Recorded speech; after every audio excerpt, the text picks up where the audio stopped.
ستړي مشئ ګرانو ملګرو، خدای دې وکړي چې روغ جوړ به یاست.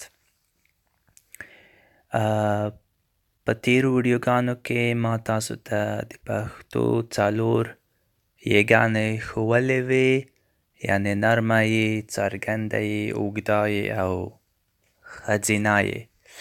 او په دې ویډیو کې تاسو ته د پښتو پنځمه او وروستۍ یې یعنې همزوالی یې ښیمه. د دغې یې غږ له ښځینه یې سره یو شان دی، یعنې ای ای.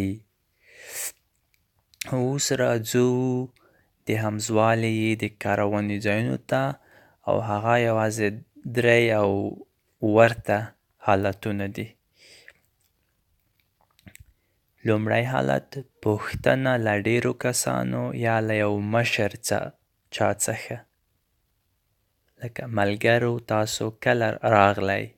ملګري خو ډېر دي چې پوښتنه ترې وشي، نو دغه کړ به په همزوالی لیکو. یا بچو تاسو چیرې تللي وئ؟ که یو مور یا پلار خپلو بچو نه دا پوښتنه وکړي. دویم حالت: غوښتنې له ډېرو یا له یو مشر څخه، لکه مهرباني وکړئ دلته کښېنئ، که یو مشر چاته ووایي، یا یو چاته د درناوي په پار دا خبره وکړئ. بله بېلګه: تاسو باید هلته ودرېږئ. دا یو غوښتنه ده له یو چا چې تاسو یې نه پېژنئ، د درناوي په پار. او وروستی حالت: امر لپاره چې ډېرو کسانو ته وي، لکه ژر دلته راشئ ماشومانو، یا هلکانو له ځایه ونه خوځېږئ. په امر کې باید تل د جملې په پای کې دا هش نښه یعنې exclamation mark باید ورکړو.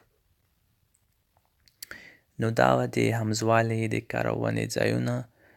هیله من یم چې ویډیو مو خوښه شوې وي، او د تل په څېر د مهربانۍ له مخې له نورو سره شریکه کړئ، تر څو نور هم ګټه ترې واخلي.